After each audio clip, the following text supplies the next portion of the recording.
Bonjour à tous et bienvenue, c'est le Carlactu numéro 67, votre rendez-vous live au cœur du territoire. Aujourd'hui, nous sommes dans une maison dite créative, nommée Créacase, un petit bout de paradis créatif posé dans un écrin que préserve une sympathique petite villa à Sainte-Anne et plus précisément à Gissac. Pour en savoir plus sur le concept Créacase, nous allons tout de suite recevoir donc Gwenaëlle Castry qui est la gérante. Suivez-moi. Bonjour Gwenaëlle. Bonjour. Merci de nous recevoir dans cette jolie maison créative. Merci à vous d'être venue. Alors Gwenaëlle, est-ce que dans un premier temps, tu peux nous parler du concept Créacase? Oui, alors Créacase, c'est un espace créatif et artistique qui vient d'ouvrir ses portes à Sainte-Anne, plus précisément à Gissac. Alors la mission de Créacase, c'est vraiment de permettre à tout un chacun d'exprimer, d'explorer et d'exploiter pleinement son potentiel créatif et artistique. Alors c'est une maison, c'est une jolie maison qui est située dans un lotissement paisible. Et pour la petite histoire, c'est la maison où j'ai grandi, donc c'est une maison familiale que j'ai décidé de transformer en un lieu de vie à destination des personnes créatives de façon générale, des artistes, et quand je dis artistes, je pense aux artistes qui s'assument et qui se savent artistes, mais aussi aux personnes qui peut-être ne s'assument pas, s'ignorent ou encore se cherchent. Et vraiment de toutes les personnes qui sont intéressées, qui ont envie de développer leur fibre artistique. Donc, toutes ces personnes sont les bienvenues à Créacase. Donc, l'espace a été agencé, a été pensé, a été décoré pour être apaisant, pour être inspirant et pour permettre de stimuler la créativité de tout un chacun. Donc, on a des tableaux qui sont exposés, on a également des fresques qui sont au mur et même le choix du mobilier a été fait pour rappeler la nature et permettre justement de se sentir, de se ressourcer, tout simplement. Au niveau des différents services que nous proposons, le premier, ce sont les ateliers artistiques, les ateliers créatifs et artistiques. Le but de ces ateliers-là, c'est vraiment de permettre à tout le monde de se reconnecter à sa créativité et de tester, d'expérimenter des activités qu'on n'a pas forcément l'occasion, l'opportunité de tester au quotidien. Donc, je suis en train de mettre en place le planning des ateliers pour les mois d'avril, de mai et de juin. Et on a vraiment toutes sortes d'ateliers comme atelier broderie, atelier mosaïque. On a un atelier papier mâché, parents, enfants, atelier couture, atelier peinture, écriture. Le but, c'est vraiment de toucher à tout et de créer, tout simplement. Après, on a les événements créatifs. Donc, nous sommes dans la salle Expression avec le miroir d'expression juste ici. Et la salle Expression, elle peut accueillir des vernissages, elle peut accueillir des expositions photos, des expositions de tableaux ou encore des lancements de livres. Et en termes d'événements créatifs, on a aussi ce qu'on appelle les résidences artistiques. Donc, c'est vraiment le service phare de Créacase. Et donc, le lieu peut accueillir des groupes d'artistes qui se réunissent pour créer ou pour co-créer. Par exemple, à la fin du mois de janvier, on a reçu un groupe de 11 écrivains. Donc, parmi eux, on avait des poètes, des écrivains, des slameurs, des auteurs, des chanteurs également. Et le but était de se rassembler, de partager nos textes, d'échanger sur des sujets en rapport avec l'écriture, avec la vie d'écrivains et toutes les opportunités, tous les challenges aussi que ça peut porter, que ça peut amener.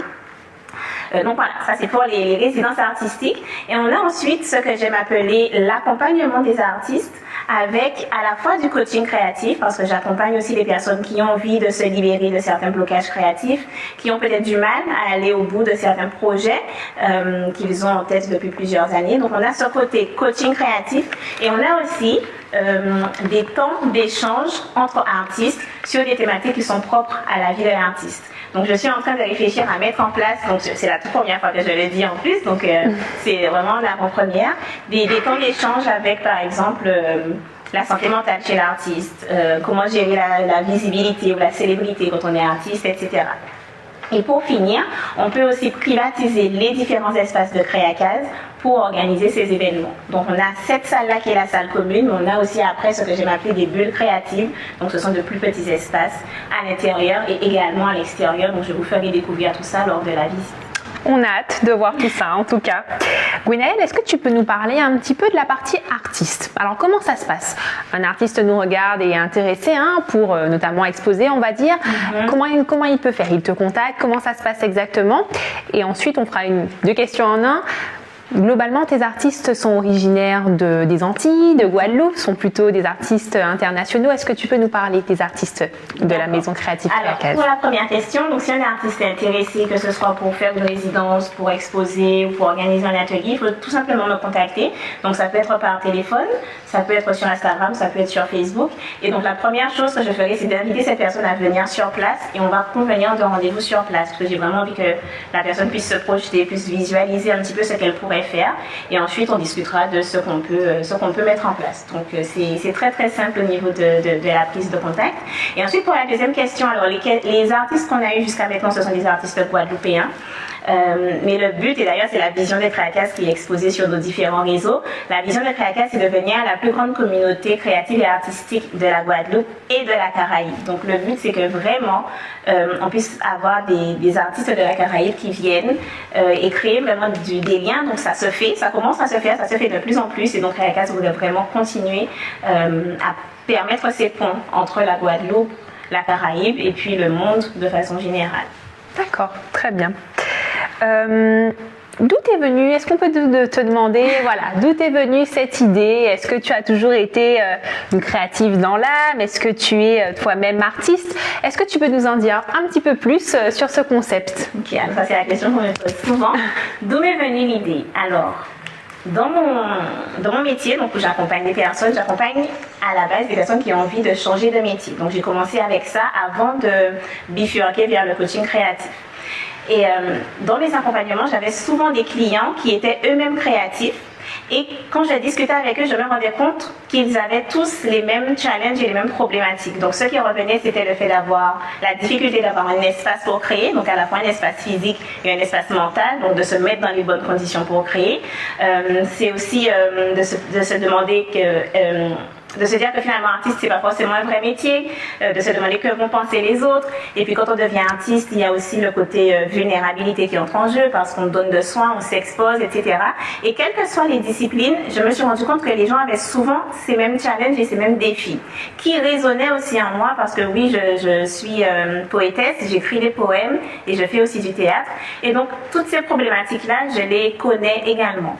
Et donc je me suis dit en fait, il faut prendre toutes ces personnes-là, les mettre ensemble et leur donner l'opportunité d'échanger, de discuter, de se donner des conseils et de s'entendre et de s'écouter tout simplement.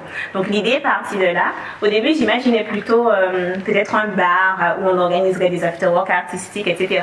Et puis après, j'ai creusé et le projet a pris forme et est devenu ce qu'il est aujourd'hui. Très beau projet en tout cas.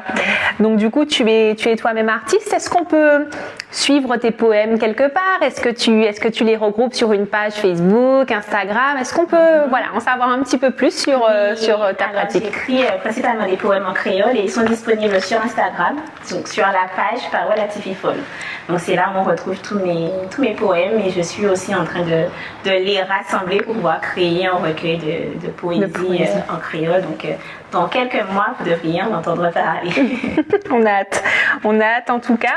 Du coup, Gwenaëlle, comment connaître les actualités Créacase? Donc voilà, déjà dans un premier temps, on suppose que est-ce que c'est ouvert au public, l'exposition qui est par exemple actuellement disponible chez Créacase. Comment connaître les actualités et surtout comment venir, est-ce qu'il y a des inscriptions, comment ça se passe exactement en tant qu'on a parlé de la dimension artiste, mais en tant que simple visiteur, quelqu'un qui voudrait juste se renseigner, comment ça se passe exactement?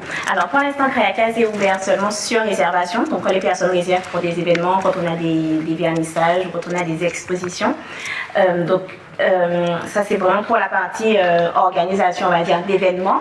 Et sinon, nous sommes en train de mettre en place des journées, alors je ne dirais pas des journées portes ouvertes, mais vraiment des journées où les personnes pourront venir créer ou bien travailler sur place pendant toute une journée à Créacase.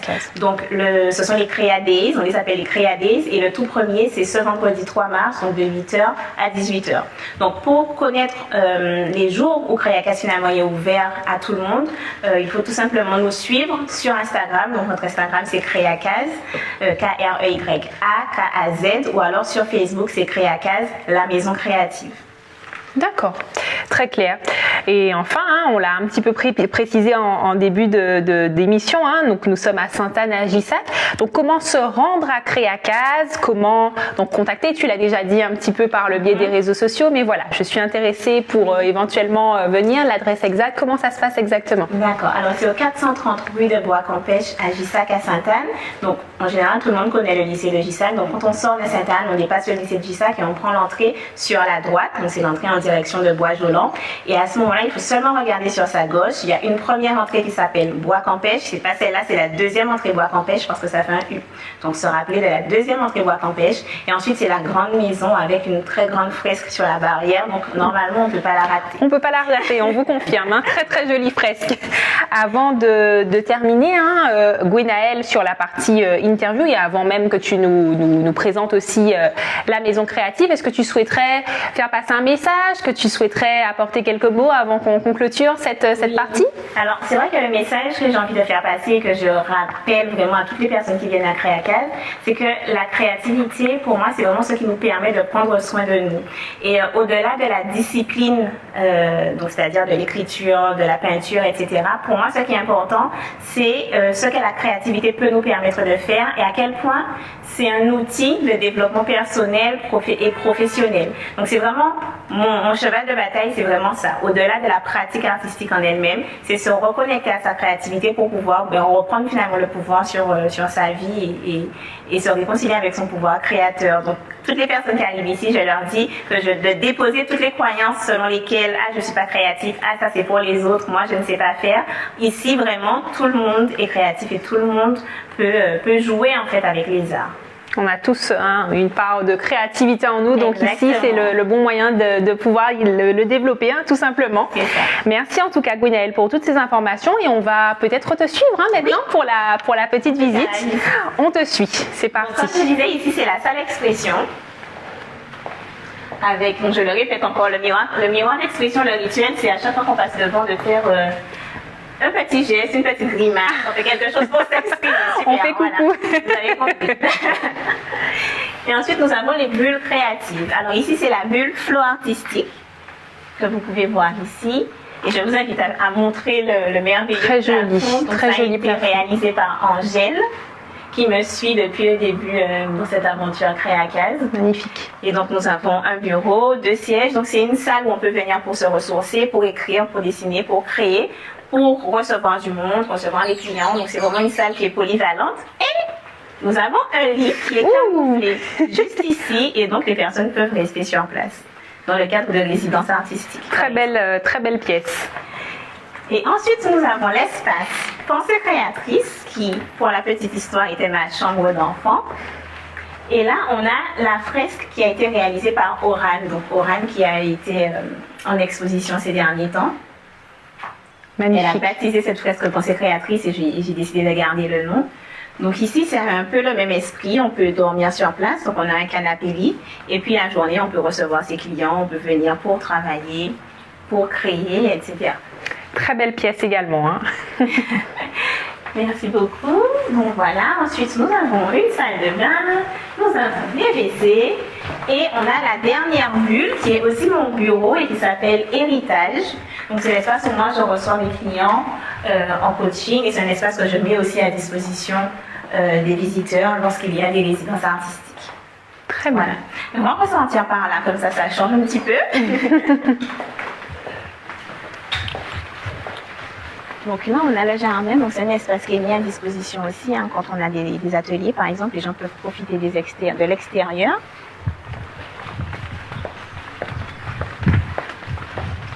Je tenais aussi à vous montrer la terrasse créative, donc qui a été faite entièrement en palette par un artiste local. Très joli et très original surtout. Et donc le but c'est de pouvoir se poser ici pour discuter avec ses amis, pour discuter entre artistes, entre professionnels. Et voilà. Il y a un dernier espace que je vais, est-ce que j'ai encore du temps? Bien sûr, vous pouvez nous montrer, pas de problème. On va passer par là. Donc je vous disais que c'est vraiment une maison qui est propice à la détente parce que finalement la relaxation joue un rôle important dans la créativité, puisque plus nous sommes détendus et plus nous pouvons créer. Et donc ici, on arrive au coin que j'appelle le coin Créa Zen. Ah oui, donc, très avec cette partie-là, sympathique. donc avec un jacuzzi et avec la possibilité de se poser sous le manguier lorsqu'on a envie de se reposer, de s'ancrer. Et donc tous ces espaces-là font partie de Créacase.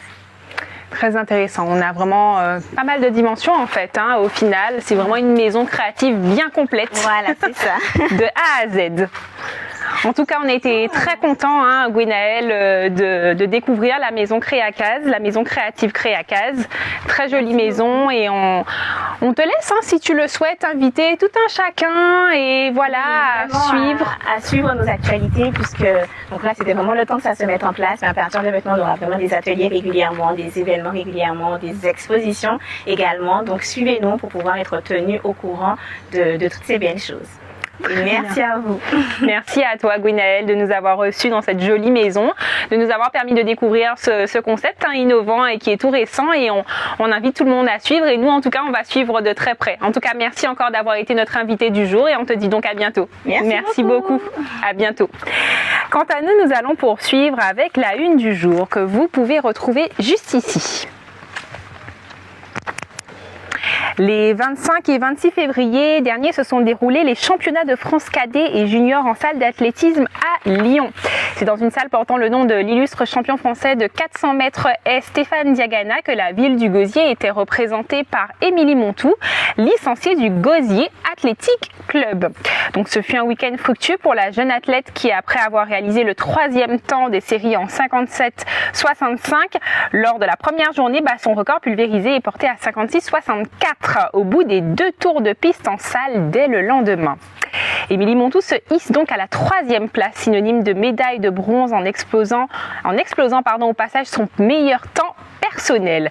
La ville du Gosier tient donc à adresser ses sincères félicitations à la jeune athlète et remercie encore le Gosier Athletic Club pour son engagement associatif ainsi que son implication visant au rayonnement sportif du territoire communal. C'est tout pour la une du jour. Nous allons passer à l'agenda. Alors, nous vous en avons déjà parlé, mais nous continuons à communiquer dessus. Donc, le village des créateurs de la Riviera arrive à grands pas. La communauté d'agglomération La Riviera du Levant lance un appel à candidature pour rappel pour la 2e édition du village des créateurs de la Riviera qui se tiendra le vendredi 17 mars 2023 sur le parc paysager du Calvaire au bourg du Gosier. Donc cette manifestation sera l'occasion pour les exposants de valoriser leur savoir-faire, leurs produits, leurs créations. Il s'adresse aux artisans et entrepreneurs du territoire levantin, des secteurs de l'artisanat d'art, les métiers de bouche, l'agro-transformation, la couture, la cosmétique locale à partir de ressources naturelles et bien d'autres.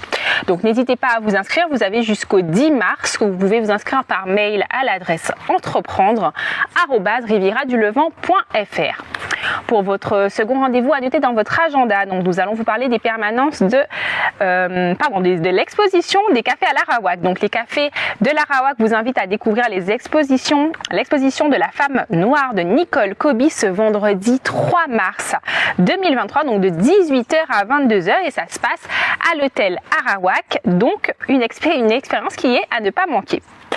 Pour votre dernier rendez-vous à noter dans votre agenda, nous allons vous parler des bus France Service. Comme vous le savez, le bus continue à sillonner le territoire de la Carle et les agents France Service continuent à vous accueillir et vous accompagnent dans vos démarches administratives du quotidien.